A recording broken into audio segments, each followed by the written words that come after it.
Sultan Aksu est une élue locale du district de Kadıköy à Istanbul. Tahsin, tu fais quoi? Je nettoie le trottoir, il est sale. On est en pleine sécheresse. Mais la saleté, c'est pire. C'est un problème, mais on manque d'eau. On a décidé de faire attention et toi, tu la jettes dans la rue. Sultan se bat pour que les habitants du district réduisent leur consommation d'eau. En décembre 2020, les médias ont averti que les réserves ne tiendraient pas plus de 45 jours. Les imams ont même appelé à prier. Un véritable choc pour les Stambouliotes. Il est essentiel qu'on anticipe les prochains mois et qu'on se prépare à affronter la suite. Plus on économise cette ressource, plus on évitera de telles pénuries. Que ce soit à Istanbul, dans le reste de la Turquie ou partout ailleurs dans le monde.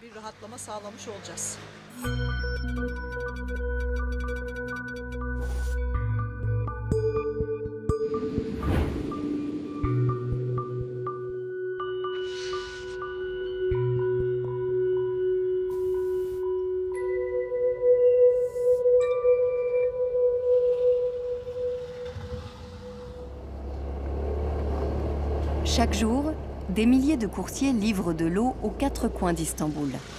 L'accès à une eau propre et potable n'est pas garanti ici.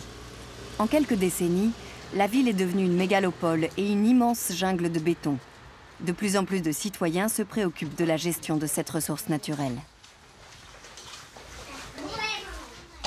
Sultan, dont les fonctions s'apparentent à celles d'un maire, doit régulièrement commander de l'eau potable pour son cabinet.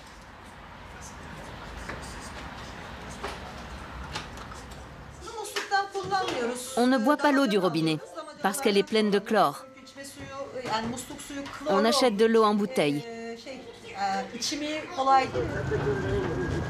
La fille de Sultan et sa camarade de classe viennent parfois sur son lieu de travail après l'école. Elle s'assure alors qu'elles boivent de l'eau de ces gros bidons. Aylin, viens boire de l'eau.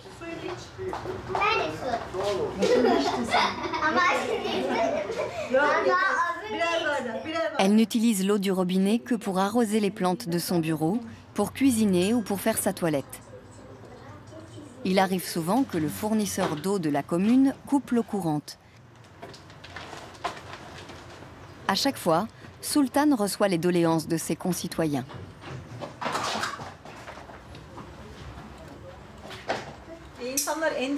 Les habitants sont inquiets. Combien de temps ça va durer? Quand est-ce que le service sera rétabli? Ce sont des informations importantes pour pouvoir s'organiser. Si on nous donne les horaires de coupure, on se prépare à ne pas avoir d'eau entre 9 h du matin et 9 h du soir, par exemple. Même si dans ce laps de temps, on a besoin d'eau pour cuisiner, se laver, aller aux toilettes ou pour faire du thé, on peut anticiper ses besoins. On peut utiliser ce qu'on a, comme ce seau. On le remplit et on s'arrange pour faire tout ce qu'on a à faire avec cette quantité. Et pour ne pas avoir à acheter de l'eau en bouteille, qui coûte cher. La crainte d'une pénurie grandit. La gestion de l'or bleu est un défi monumental pour cette ville qui ne cesse de s'étendre.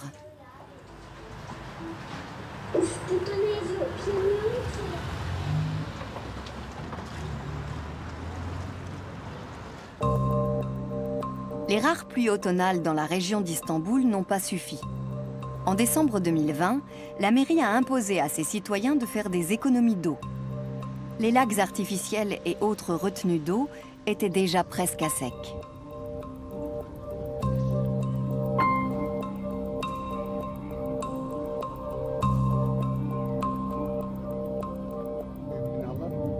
Selahattin Beyaz est membre de la Chambre des ingénieurs environnementaux d'Istanbul. En mars 2021, il se rend sur les rives d'un des réservoirs les plus importants de la mégalopole, à quelques kilomètres à peine de l'agglomération.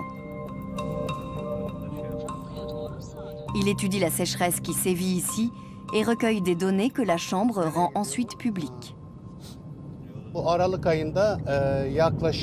Les lacs artificiels étaient à 20% de leur capacité totale en décembre. Certains n'en étaient même qu'à 17%. Quasiment vide finalement.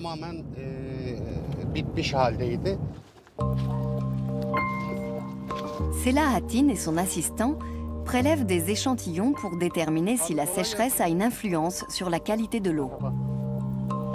Les pluies tombées entre décembre 2020 et mars 2021 ont fait monter le niveau du lac Sazlü Dere, situé au nord-ouest d'Istanbul. Cependant, c'est loin d'être suffisant selon l'ingénieur.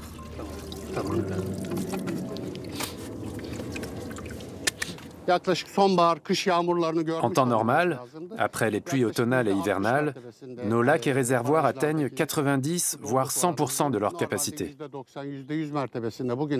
Là, on est seulement à 60%, alors qu'il devrait être plein. En me tenant à cet endroit, je devrais être sous l'eau. Et la rive devrait se trouver là-bas, à environ 3 mètres des arbres.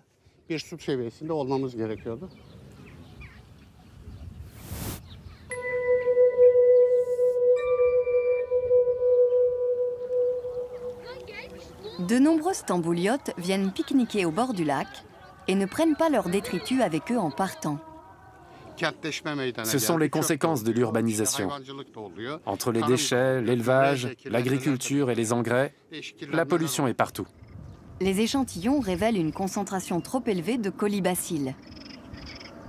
Sela Hattin estime que les politiciens n'ont plus pour priorité d'empêcher la pollution du lac artificiel, peut-être en raison des plans qu'a le président Erdogan pour le lac Sazlü Dere.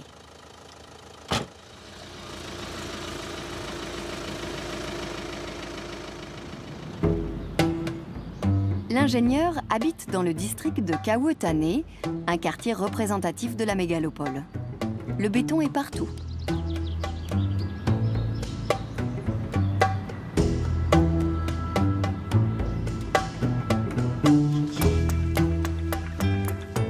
Son fils est récemment rentré de son service militaire.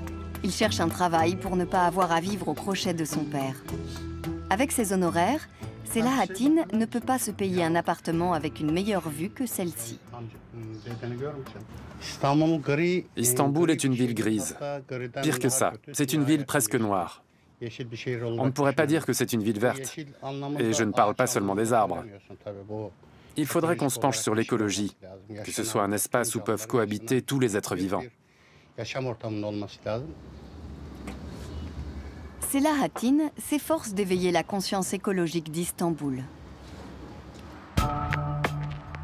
Dans la mégapole, un habitant consomme en moyenne 190 litres d'eau par jour, contre seulement 110 litres dans la capitale allemande.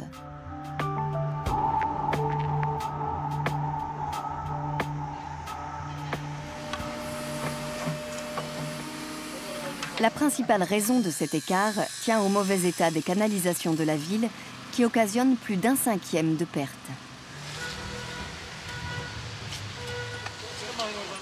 Les foyers du district de Basilar n'ont plus d'eau courante depuis plusieurs heures en raison des travaux. 1000 habitants sont concernés. Ce fut une surprise pour certains. Je ne sais pas pourquoi il y a une autre coupure, mais on n'a plus d'eau. Finalement, ça n'aura pas duré trop longtemps. Au bout de 4 heures, l'intervention est terminée. S'il y a bien un endroit où les citoyens se mobilisent pour l'environnement et pour une meilleure gestion des ressources, c'est dans le district de Kadıköy, un quartier alternatif situé sur la rive asiatique d'Istanbul.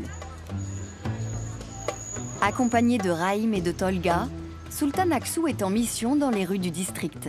Par le biais du comité d'action citoyenne Solidarité, ils veulent convaincre les habitants d'installer un économiseur d'eau sur leur robinet qui permettra de réduire leur consommation.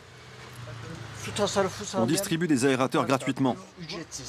Non, merci. Attendez, c'est gratuit? C'est quoi? Ça se vit sur le robinet et ça vous permet d'économiser 70% d'eau. Gratis? Ouais, gratis.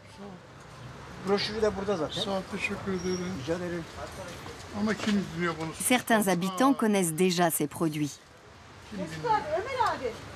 Nos enfants nous en ont déjà ramenés, mais ma femme les a retirés. Parce que ça éclabousse? Ouais, exactement. Mais ça vous permet d'économiser beaucoup d'eau.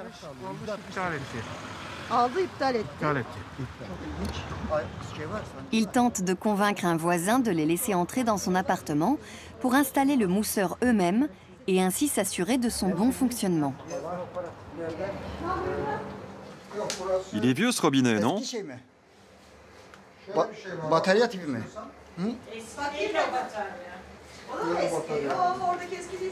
L'installation est finalement impossible. Ils passent au voisin suivant.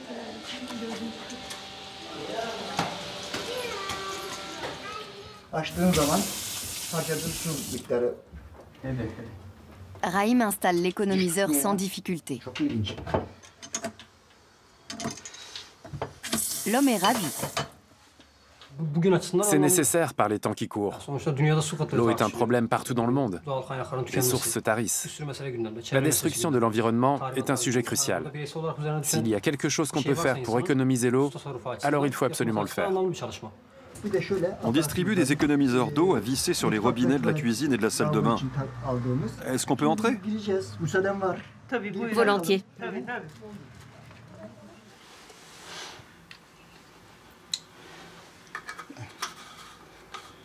Banyodaki o şeyi göreceksiniz zaten. Farkı göreceksiniz. Tamam, tamam. Değişti.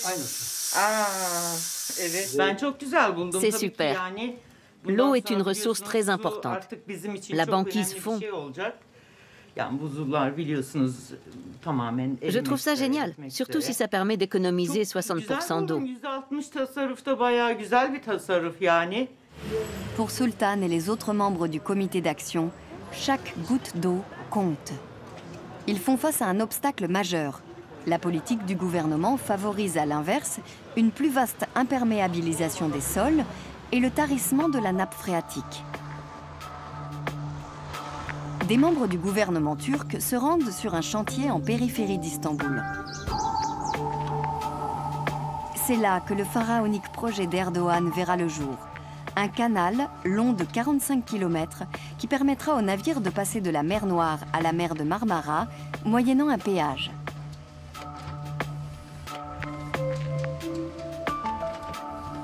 Des confettis aux couleurs nationales marquent le début des travaux lors d'un événement médiatique.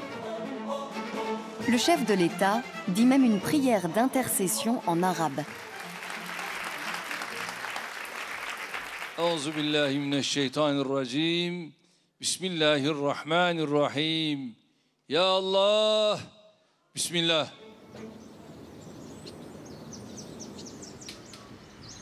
D'après le président Erdogan, ce canal devrait décongestionner le détroit du Bosphore, frontière naturelle entre les parties européennes et asiatiques d'Istanbul.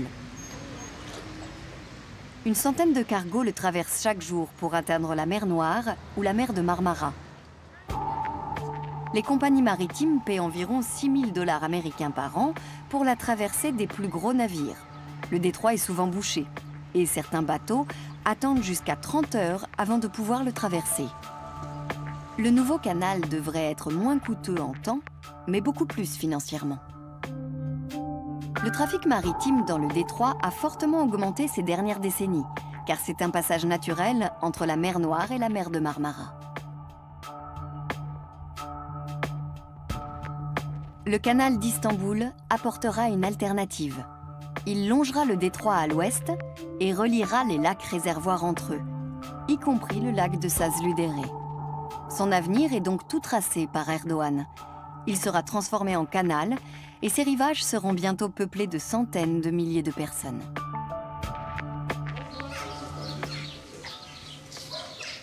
Le quartier de Dourousou jouxtera un jour le canal. Ici, les avis sont partagés. Les habitants se sentent impuissants contre le gouvernement. Ce sera très bien pour l'économie du pays.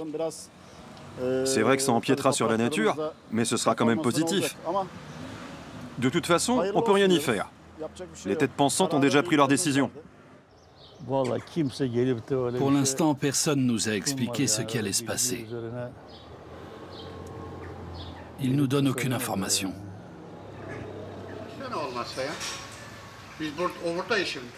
Selahattin, l'ingénieur en environnement, connaît bien Dourousou et ses habitants. Si le gouvernement n'informe pas la population, c'est lui qui le fera.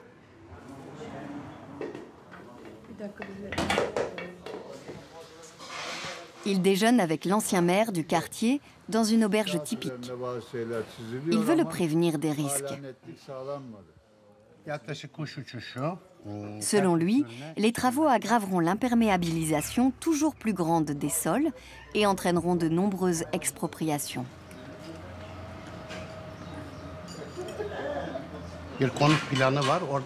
Les plans ont déjà été validés. Tous les terrains qui se trouvent sur le tracé du canal seront rachetés.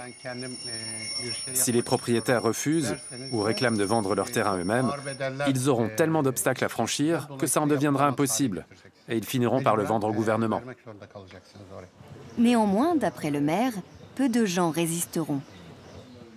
Ils craignent les méthodes d'un État autoritaire. Il n'y a aucune raison d'avoir peur. Et pourtant, on dirait que les gens vivent dans l'angoisse.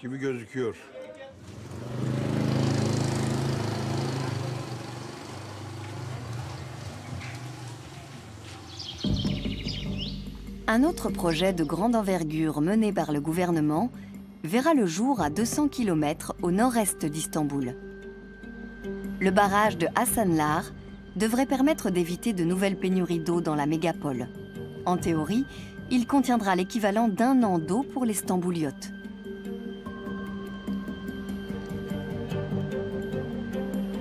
Selahattin pense qu'il sera mis en service dans 5 ans. C'est une véritable catastrophe écologique, mais la sécheresse qui touche les 16 millions d'habitants d'Istanbul ne laisse pas d'autre choix.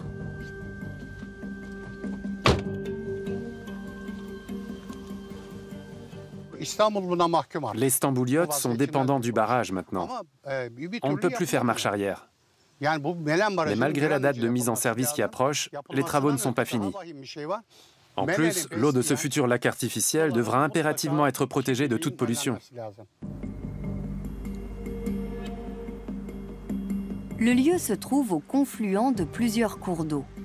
C'est donc une région riche en or bleu. L'eau y est propre et saine.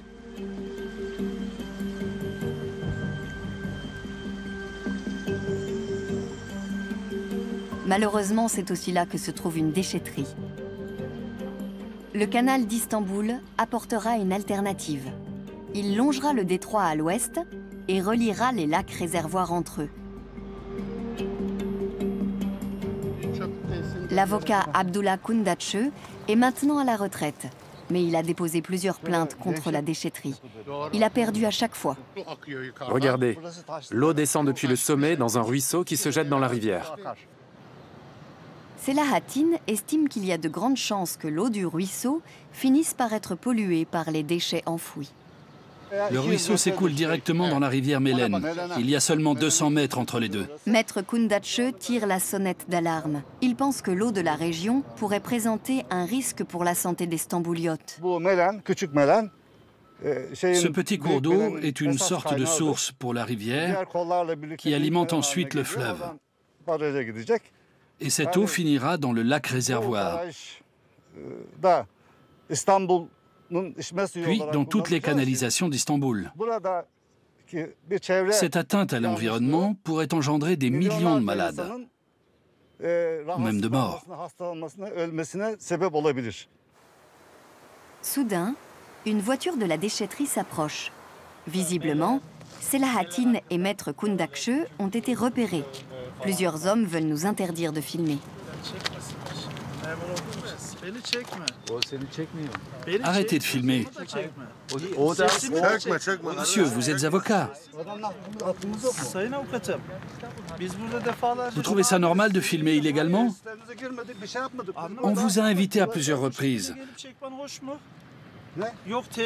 Vous faites comme si nous, on faisait des choses illégales.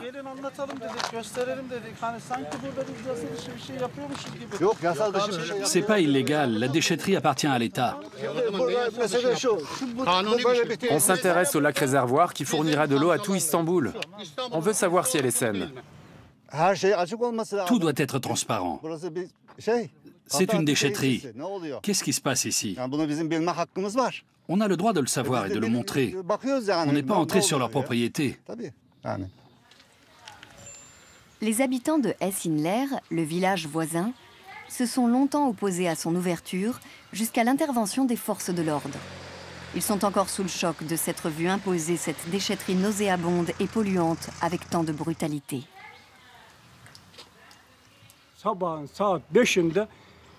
On a été réveillés à 5 heures du matin par un boucan infernal. Il y avait des gendarmes partout. On n'avait pas le droit de sortir de chez nous.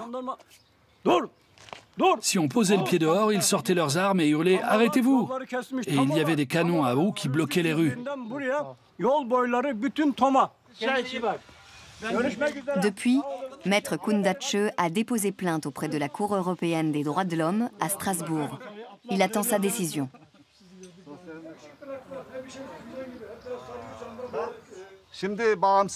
Une justice indépendante, je vous le dis, à mon avis, ça n'existe pas vraiment. Et sans une justice indépendante, il est incroyablement difficile de combattre les atteintes à l'environnement.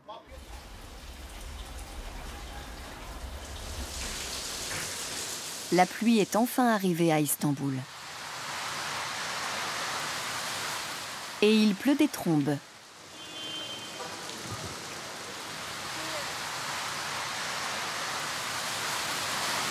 Pas de quoi arrêter Sultan, qui continue d'aller à la rencontre des habitants du quartier pour promouvoir une meilleure gestion de l'eau. Faire laver sa voiture coûte moins de 5 € ici. Il y a environ 15 000 stations de lavage dans la mégapole turque. Beaucoup de gens y vont au moins 2 fois par mois.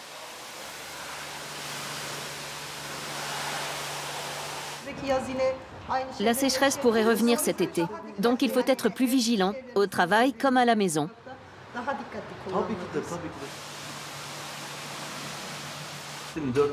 C'est vrai. Les réserves d'eau ont atteint les 19% il y a 4 ou 5 mois. Et on avait des scrupules. On avait peur. Comme on est remonté à 80%, tout ça a disparu. Le propriétaire de la station de lavage semble enfin se remettre en question.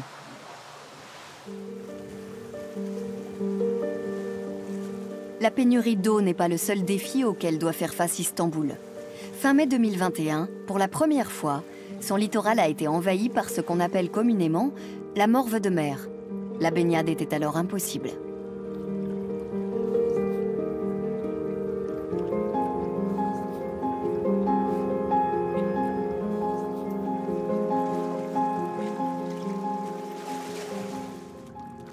L'ingénieur de l'environnement Selahattin veut découvrir à quel point ce dépôt de micro-algues mortes est toxique.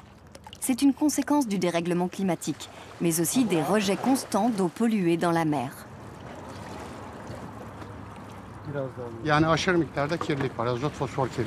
On a un vrai problème de pollution à l'azote et au phosphore. C'est dangereux parce que seulement 30% de ces substances sont filtrées. Ça veut donc dire que 70% sont déversés dans les profondeurs de la mer de Marmara. En fonction de la direction du vent, les micro-algues s'accumulent plus ou moins le long des côtes de la ville. L'État nettoie l'eau en surface pour limiter ce phénomène peu esthétique. Mais la seule vraie solution serait l'ouverture d'une nouvelle station d'épuration, car les habitants de la mégapole ne sont pas les seuls concernés. Environ 20 millions de personnes vivent sur les rives de la mer de Marmara.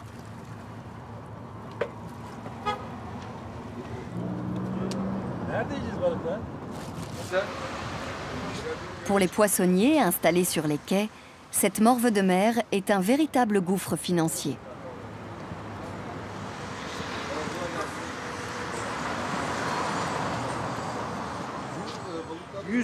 Ça m'a presque complètement ruiné. Je vends presque rien.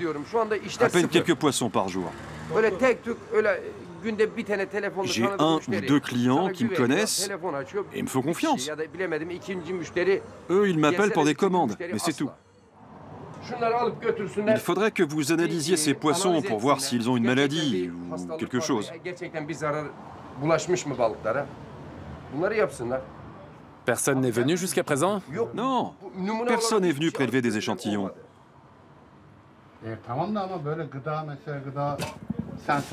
Selahattin promet au poissonnier de lui transmettre ses résultats.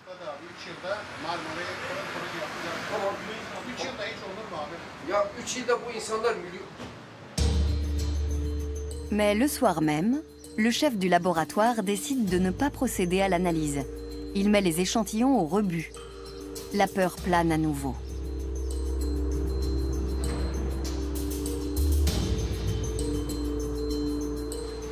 Le lendemain, Selahattin doit retourner au port. Il cherchera un autre laboratoire pour ses analyses. Il est tout de même agacé. Ils ont peur des répercussions venues d'en haut, du ministère par exemple. C'est pour ça qu'ils refusent de travailler là-dessus. Tout notre travail d'hier n'a servi à rien. En une nuit, la quantité de micro-algues a triplé.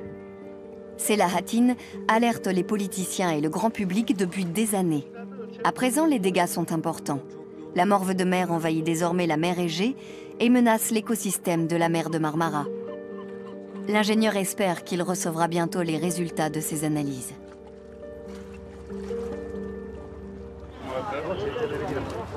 Quand le gouvernement se voit contesté, les forces de l'ordre ne sont pas loin. Des militants écologistes se sont mobilisés contre le canal d'Istanbul, à l'endroit où il se jettera un jour dans la mer de Marmara. Ils craignent que ce projet ne cause des dommages irréparables à cette mer déjà malmenée. Rahim et Koray, deux membres du comité d'action citoyenne Solidarité, sont également présents. On voit déjà les conséquences de millénaires d'atteinte à l'écosystème sur la mer de Marmara. Pourquoi y a-t-il cette morve de mer? Pour cette raison. Ces écosystèmes vieux de milliers, voire de dizaines de milliers d'années, réagissent forcément à l'intervention humaine. Les gens commencent à se sentir trahis par leurs gouvernants. Nos réserves d'eau vont être anéanties. Cette révolte est cruciale. Jusque-là, leur adversaire semble tout-puissant.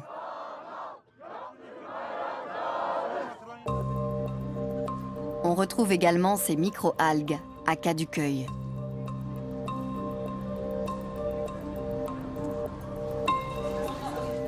Une motivation supplémentaire pour Sultan Aksu.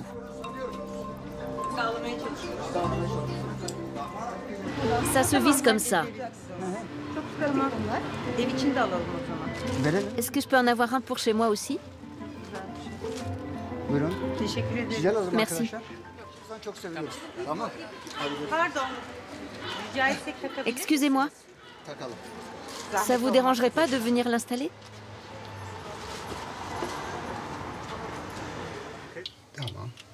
L'action citoyenne de Sultan marche bien. Plusieurs logements sont maintenant équipés d'économiseurs d'eau.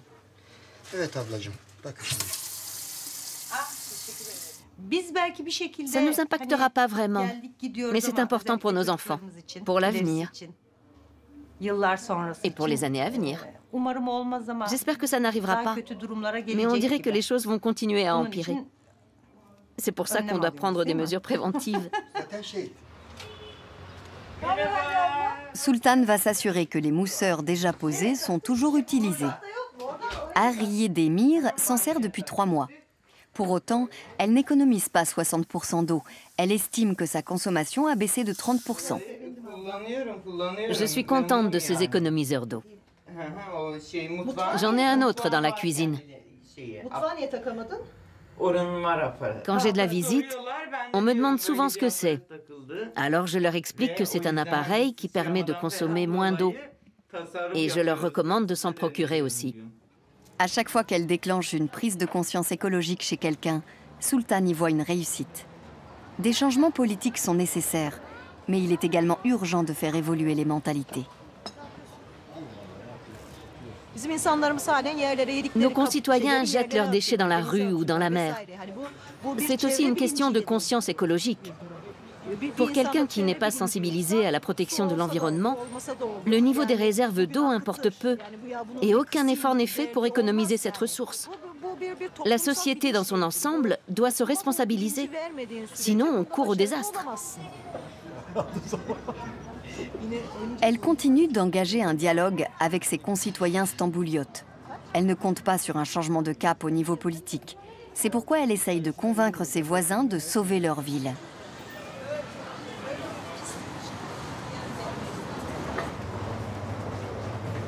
L'analyse des échantillons de micro-algues est terminée.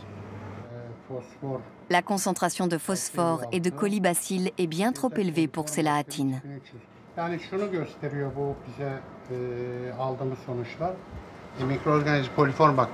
Les micro-organismes comme les colibacilles peuvent pénétrer dans l'organisme via la bouche et la gorge, ce qui peut provoquer des maladies graves. Ces eaux contaminées peuvent provoquer une maladie infectieuse du côlon, potentiellement mortelle, la dysenterie. Le niveau du lac Sazlü-Dere est monté grâce aux récentes averses. Selahattin et son assistante Arkan s'en réjouissent, même si ce réservoir fera bientôt partie du canal et appartiendra donc à l'histoire. On va perdre cet endroit. Nos sources d'eau potable vont disparaître. Il n'y aura plus que de l'eau de mer ici, alors que pour l'instant, c'est de l'eau douce.